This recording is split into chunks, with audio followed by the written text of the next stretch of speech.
news for the state of Tennessee in about 10 minutes. Tennessee in 10 starts now.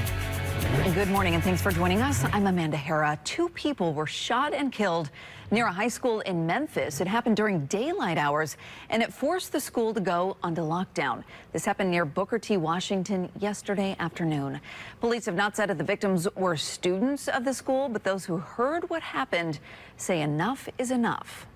They were just saying one just got shot just unmercifully, just stood over him and just shot him, and they don't feel no remorse. It's sad because they didn't live their life. They didn't live their life. Memphis police have not released the names of the 2 victims or possible suspects. An East Tennessee man is in jail after leading deputies on a chase through multiple counties. Authorities say the man broke into 2 cars before stealing a 3rd one, which then sparked that high-speed chase. Deputies say the man hit 3 patrol cruisers during the chase and blew through red lights and drove into oncoming traffic. Nobody was hurt. That man is now in jail. Anytime you receive a call like this, you have to take it serious. We now know the source of a bomb threat towards a Middle Tennessee church came from inside that church. Nearly 600 middle school students were evacuated from New Vision Church in Murfreesboro Wednesday night. That's the night police say the bomb threat originated on social media. They say it came from one of the students who was inside the church at the time of the service. And we have to remind any young person, any adult, anyone who makes these type threats to know that it's not just some harmless prank. Know that these type of crimes have serious consequences. Honestly, we were praying for those 2 young men who did this and their families. And, you know, there's grace and forgiveness, and there's going to be consequences for their actions. Church leaders detained the teenager they say was responsible for the threat before police got there. And while there was no credibility to the threat, 2 teenagers ultimately were arrested and charged with filing a false report.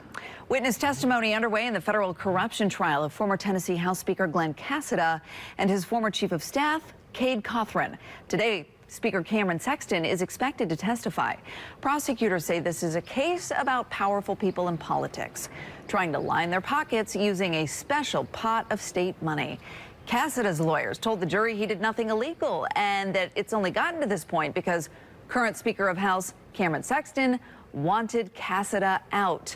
So far, 2 witnesses have taken the stand. We're going to be at the courthouse today. We'll keep you posted on what happens. All right, First Alert meteorologist Stefano DiPietro joining us. More rain for a lot of folks today. Yes, scattered showers and thunderstorms, Amanda. Now, this is not really going to bring about any severe weather threat, but I think any thunderstorm could easily have a nice heavy downpour to go along with it. So just keep that in mind. These will be off and on as we go through our day today, gradually taper off through the evening and overnight tonight.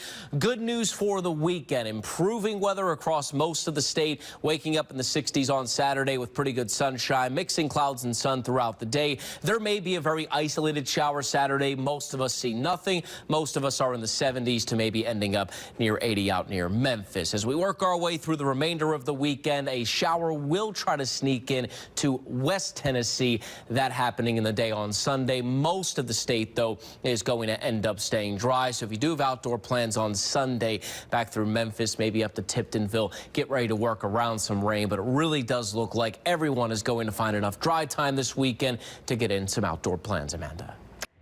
RFK Jr. just declared drug addiction a threat to national security. The Secretary of Health and Human Services made the declaration during an event in Nashville yesterday. Kennedy says more than 106,000 people died across the country from addiction last year, which is more than double the number of Americans killed in the Vietnam War. That's why RFK Jr. says his office has $4 billion set aside to find solutions for addiction and overdose. Throwing money at it is not alone going to work. We need to really focus on reestablishing these historic ties to community. We have this whole generation of kids who's lost hope in their future.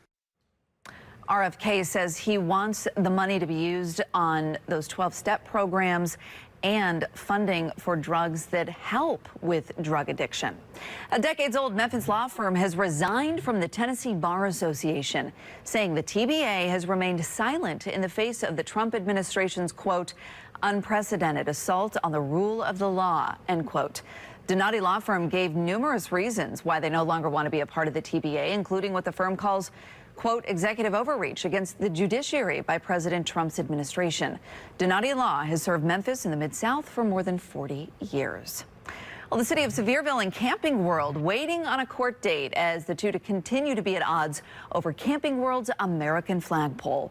The flagpole sits at 130 feet, but the city limits these types of poles to 44 feet for safety reasons.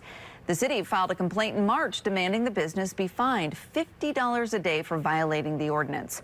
The feud between the city and Camping World has prompted people to email and call city employees saying they're being unpatriotic. Thanks for watching Tennessee in 10. We're going to send you back to local news.